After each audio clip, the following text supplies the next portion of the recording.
ये देखें इनके ये ट्रॉफी जीती है उन्होंने, बाहर के मुल्कों में गए हैं, जीत के आए हैं, पाकिस्तान का नाम रोशन किया। बाद में हमें मुसलसल नजरअंदाज किया गया है। जी सरफराज भट्ट साहब हमारे बड़े अच्छे दोस्त हैं, हम तो क्रिकेट की तरफ जाते रहे हैं मगर इसको शौक रहा है बॉडी बिल्डिंग का। आज हम जिस शख्स से आपकी मुलाकात करवाने जा रहे हैं उसने पाकिस्तान का नाम रोशन करने में तो बहुत किरदार अदा किया, लेकिन हुकूमत ने इस शख्स को मुसलसल नज़रअंदाज किया। आज हम जानेंगे सरफराज भट्ट से। जी सरफराज भट्ट साहब बताइएगा क्या क्या मुकाबले जीते और कहाँ से ये सफ़र कर। बॉडी बिल्डिंग का मैंने आगाज़ किया, 6 साल मैंने मेहनत की, मेरा दिल किया कि मैं चैम्पियनशिप खेलूँ। फिर अल्हम्दुलिल्लाह मैंने अपने मुल्क के लिए ये ट्रॉफी विन की।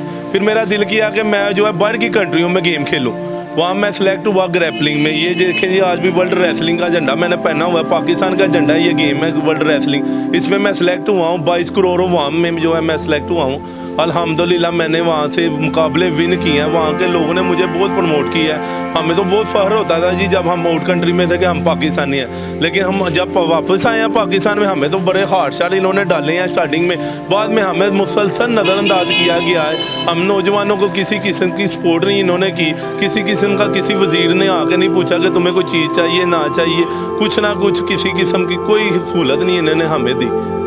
हमने घर से ही गद्दे निकाल के वहाँ ट्रेनिंग किया, कोई हमें ट्रेनिंग सेंटर भी नहीं इन्होंने प्रोवाइड किया, किसी किस्म का कोई होता है ना किसी किस्म की कोई हमने मदद की इन्होंने। अभी क्या कर रहे हैं भट्ट? अभी सर मैं जो है बच्चों के कपड़े लगाए हुए हैं, जो मैंने कर्जे उठा कर ना ये मुकाबला खेला था, आज भी वो कर्जे उतार रहा हूँ। इसमें ये मुल्क का हाल है कि खिलाड़ी आज भी वो कर्जे ठीक है। यूरोपियन खिलाड़ियों ने बोला कि हमारी तरफ से खेलो, मैंने कहा नहीं मैं हमेशा खेलूंगा तो पाकिस्तान की तरफ से, अपने मुल्क को प्रेजेंट करूंगा, ना अपने पाकिस्तान के नाम को बेचूंगा। वज़ीर-ए-आज़म इमरान खान साहब से क्या कहना चाहिए? वज़ीर-ए-आज़म इमरान खान से मैं ये कहना चाहता हूँ कि हमारे जैसे जो नौजवान हैं जो मुल्क के लिए कुछ करना चाहते हैं, उनके वजीफ़े लगाए जाएँ, उनकी मदद की जाए कि वो मज़ीद पाकिस्तान का नाम रोशन करें, ना कि वो ऐसे ही बेचारे दर बदर धक्के खा के जो है वो अपना जो शौक़ है वो ख़त्म कर लें। और वो एक स्पोर्ट्समैन है, उन्हें चाहिए कि जो है स्पोर्ट्समैन की कदर करें, ना कि क्रिकेट की तरफ ही ध्यान देते रहें।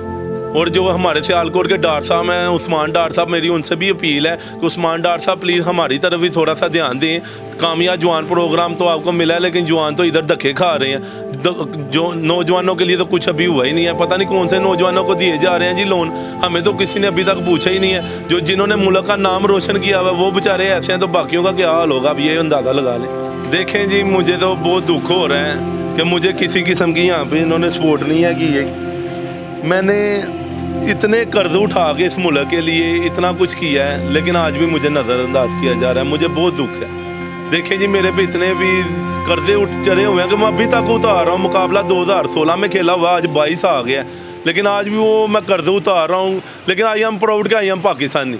लेकिन मुझे इस चीज़ का दुख होता है कि हमारे मुल्क के जो वज़ीर आला या जितने भी अदारे हैं उन्होंने मुझे किसी किस्म का आज तक कोई सपोर्ट नहीं की, मुझे बहुत दुख है। और मेरे जो फ्रेंड हैं इन्होंने मेरा हमेशा साथ दिया है, मैं इन पे जान भी कुर्बान करूंगा, लेकिन मुझे दुख है कि जो इस मुल्क के आला अफसरान हैं जिन्हें हमने वोट दे के इन बुलंदियों तक पहुँचाया, आज वो हमें नज़रअंदाज कर रहे हैं।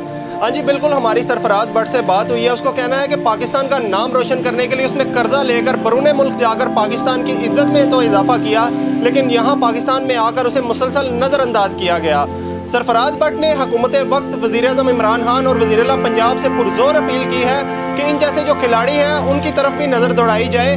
जो खान साहब कर्जा देने की बात करते हैं वो दूसरे लोगों को तो मिलता नहीं, सबसे पहले तो इन खिलाड़ियों का हक है कि इनको मिलना चाहिए ताकि अपनी ये ज़िंदगी आसानी से गुजार सकें। कैमरामैन नदीम के साथ रहमान यूसुफ, DNN न्यूज़, सियालकोट।